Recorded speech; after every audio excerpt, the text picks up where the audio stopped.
So what's up, YouTube? I think I misjudged my red terror. I think I have a male.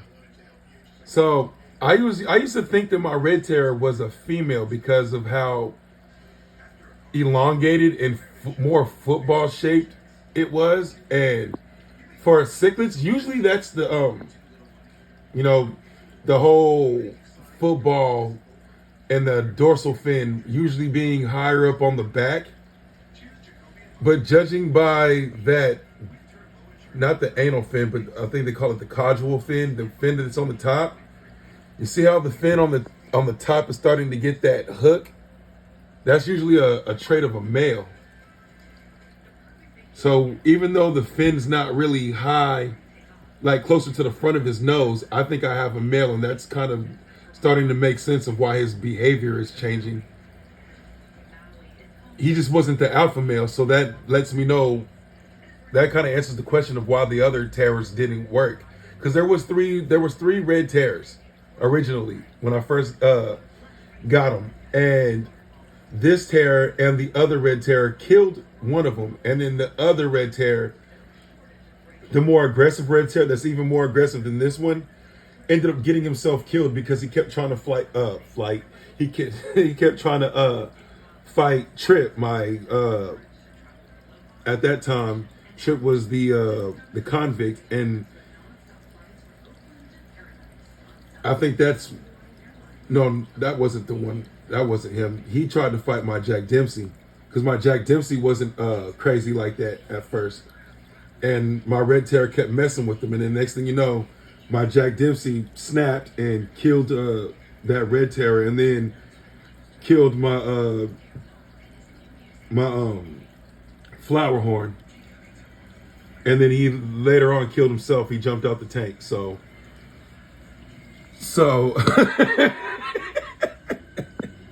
yeah, finding out that I'm thinking that this is a male. So now that I'm knowing, because I've had him since last November, so I've had him a good 6 months. I had him when he was 1.5 inches, and he's every bit of 3.5 inches, 4 inches now. So you see how he's got that point on the top of that fin? That's definitely a male. So now that I know that I have a male red terror, that's probably why it doesn't work putting that butter Kafori in this tank, because I think that butter Kafori is a male as well. I have not done the research on the butter Kafori, on how to tell which is male or female. I was just always told that if they have the orange on their backs, they were females, and the males are more just black and white. So I just figured because it had some orangish coloring, it was a female, kind of like the convicts. But this is a male. I'm starting to find that out. His behavior is he's very territorial. He's not like the females. The females are the ones that get bright colors, starting to kind of bland out. So definitely won't be adding anything else to this tank. I think this tank is now done with. I think this is just going to be the common pike, my red terror. I've been trying to get my Pellini out of there, my Madagascar out of there, because his behavior has just changed. Like he's like relentless on that Pellini. He's in there somewhere, but nobody's messing with that pike in there. He's just that's his domain. No one messes with the bikers, either one of them. But that Pellini is having a rough time with that terror, because that's why I put the butter Kafori in there, was to kind of break him up. But then the butter Kafori is just so much. That butter Kafori, at least girth wise, way thicker than that red terror. And maybe another inch. He's probably about 5.5 inches, my buddy Kafori. And he just would not, he was just hitting him. I'm like, I only have this one left, and they're hard to find out here in the Bay Area in California.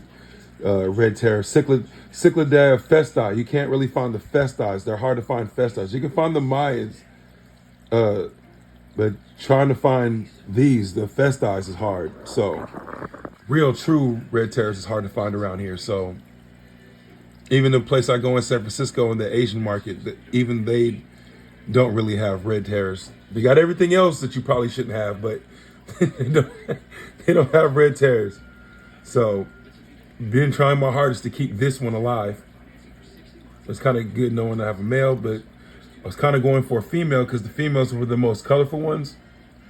Not that he's not colorful, because I like that black on his tail, but definitely got to watch and be careful what I stick in this tank now, because knowing that it's a male,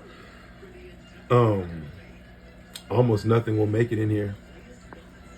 They're incredibly mean. I mean, there are meaner fish out there, but these are definitely up there on the top of the list of mean.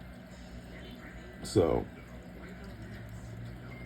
thanks for tuning in. Oh yeah, I got to do something about that grass patch. So I added grass by the sword. It was good, but for some reason, my biker, my red to go see, has he likes that corner, and he doesn't like the way I've been doing it slowly. Like, I know people are probably like, why don't you just buy all the plants and just do it right away? Well, here's why you don't do that right away. That one pack of plants was probably like $8. That pack of plants that's uprooted was 10. So, you know what I'm saying? That plant's $14.99. So you go buying grass at these plugs, trying to grow it out, it's going to take too long to grow out. And then, so, and I'm not using CO2. So it's not going to grow as fast either when you're not using CO2. So buying these plugs and trying to patch it, and then they tear it all up, that's expensive. So it's easier to just buy it one at a time, see how they're going to do with it. They're going to leave it alone or not. If they're going to leave it alone, that's cool. Weigh it down with some rocks. I haven't had to do it with the grasses. And then it's also been expensive just trying to figure out which plants your fish won't bother. So it's like my terror doesn't mess with any of these plants. My bikers don't mess with anything. That pike, though, doesn't like certain swords, doesn't like he doesn't like camboba at all. He'll just tear the camboba up. He doesn't like hornwort. That's why that's down there. He tore that all up. Anything that looks like that, he doesn't like any of that ferny looking stuff. He'll just tear that up. So, and then the red terror likes the jungle veil, but he doesn't like the Italian and the Sagittarii. He likes to eat it. Well, I wouldn't say he doesn't like it. He does like it. He eats it. So I have jungle veil in here for the looks, because I like the grass in there. That's for me. I have Italian grass in there for him because it's part of his diet. So some of my plants aren't actually in here for me. Some of these plants are in there for them. So I try to keep that in mind, that these animals do eat plant matter in the wild. They wouldn't just eat insects and bloodworms. They're not going to eat, like 9 times out of 10, if they miss their food, they're going to be eating on plant matter. So some of these plants, he's nibbling at that Anubis. Some of these plants are in there for them. It's not even in there for me. So I don't mind spending the couple of extra dollars to replace that plant every couple of weeks. None of these plants have been replaced so far, but there are plants that were in here that aren't in here anymore that have been eaten, and they're in there for a reason. And that's one of them. You can see where it's grazed at it. That will be a plant that will either be replaced or I'll just let it sit there and keep growing. So he'll have something to nibble on when I don't put fish food in there, because I don't want my nitrates to go out of control. So that's another reason why I do that. I go to Petco, get the free pest snails. I purposely put pest snails in here because the bikers eat them and the fish eat them. So not really worried about the population getting out of control. I kind of want it to get out of control as free food, and I don't have to add any of that stuff that spikes nitrates and ammonias. So yeah, before I go too far and start rambling, that's all I really wanted to talk about was my red tears. So Yeah, got a male. Got to be extra careful now because he will murder some stuff. Smash that like. I ain't gonna really tell people to subscribe. I don't really like doing that. You want to subscribe, but hit that like button though, because that's the algorithm, man. Deuces.